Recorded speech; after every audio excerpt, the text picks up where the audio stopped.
Je to posledný krát, kde vybehnem ako profík. Môj príbeh dneska končí a môžem len povedať, že ďakujem.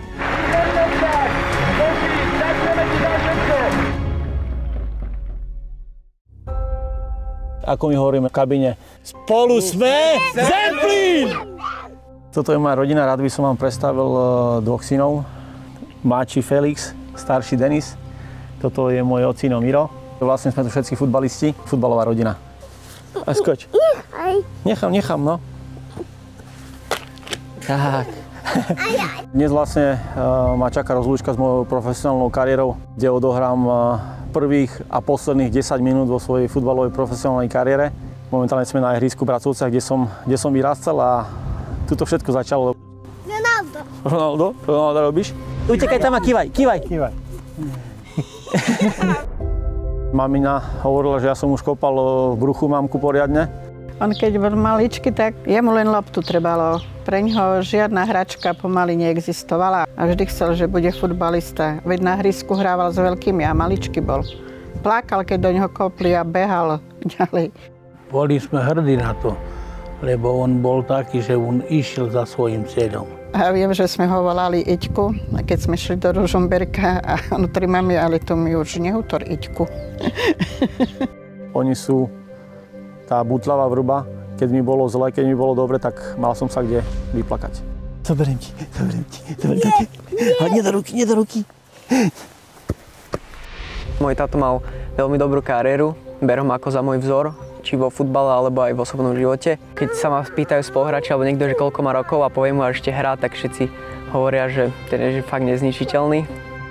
Títo chalani sú pre mňa všetkým, to je... Ani sa mi nestihol, že bude vypredaný štadión,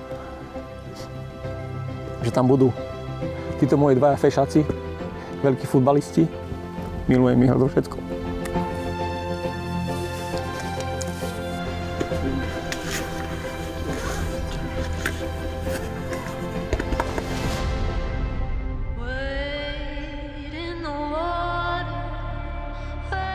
Dnes si tento dres oblečiem posledný krát, poboskám znak mojho srdca a všetkým poďakujem. Človek to má nechce uveriť, že ak to rýchlo zbehlo. Pre mňa to je veľká srdcovka, lebo bez tohto klubu by dneska za mnou nevisel dres s mojím číslom, bez týchto chalanov. Bude ťažké ho nahradiť, takého človeka, takého hráča. To, ako on vie namotivovať mužstvo, keď sa darí, keď sa nedarí. On keď raz krikne, tak jeho počuť, každý sa dá do pozoru. Má veľmi veľké srdiečko. Taký chlap tu ešte nebol. Odchádza obrovská osobnosť, taká aura okolo neho, naozaj legenda. Každý vo svojom živote mal prvé lásky, boli to ženy, ja som stále hovoril, lebo dievčatá. U mňa to bola lopta.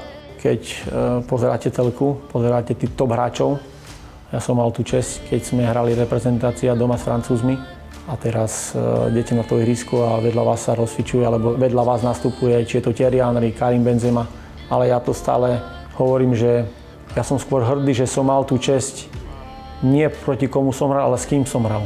A ja si neskutočne vážim, že som mal možnosť hrať, či je to Marek Hamšík, Martin Škrtel, Robo Vítek, Filip Šebo. Keď v tej 18 som začínal profesionálne hrať, dneska mám 42. Za tých pár rokov v úvodzovkách, tých modrín je veľa, tých šrámov od tých kopačiek. Mal som aj zlomenú nohu, všetko sa deje pre niečo. Na ten daný okamih alebo na ten daný moment všetko mi z tej mojej kariére pomohlo. Moja kariéra bola dráma. Musím povedať, že niekedy tie tréningy bola aj komédia. To zranenie, to bol horor. Ten môj futbalový film, to bol taký ten žáner z každého trošku. Je to veľmi dobrý človek, že nám pomáhal, keď bolo treba, citlivý človek a taký drič. Igora považujeme jedného z najlepších futbalistov v histórii Slovenska, si myslím. Je to najlepší brat na svete. Každému by som dopriala takého brata. Je oddaný, nápomocný, milujúci otec, všetko. Igor Žovčak je ikona celého MFK Zemplín Michalovce. On dával také srdiečko do toho klubu. Tu bude strašne dlho trvať, aby tuto v Michalovciach niekto taký domáci vyrastol, aby tie skúsenosti Igorové tu nahradil. Raz, dva, tri. Žofy 10! Ďakujeme, čo si tu futbalovo ukázal, dokázal. Budeš nám tu veľmi chýbať. Igor, ideš!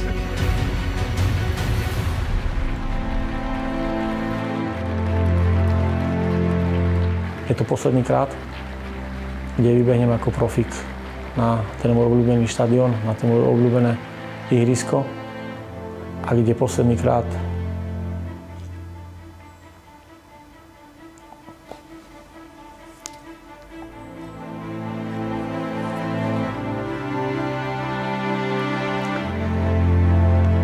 zatleskám divákom.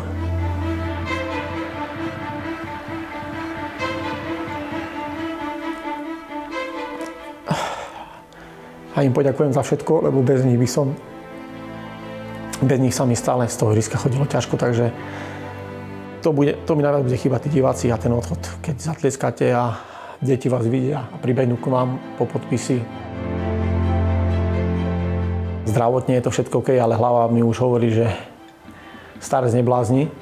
Prepustí v tejto kabíne miesto, lebo aj ja, keď som sem prišiel ako 16-17 ročný mladé ucho, niekto z tej kabiny musel odísť. A ja musím uvoľniť niekomu, mladšiemu, ktorý si chce splniť tie svoje sny. Aby o pár rokov mohol rozprávať svoj príbeh. Môj príbeh dneska končí a môžem len povedať, že ďakujem. 10. minúta zápasu a je to tu, dámy a páni, strávnika zaváža obrovského kontestu, tento Filip Sáca, naša futbalová legenda. Žofy, ďakujeme ti za všetko. Toto som ja, Igor Žovšak, futbalista.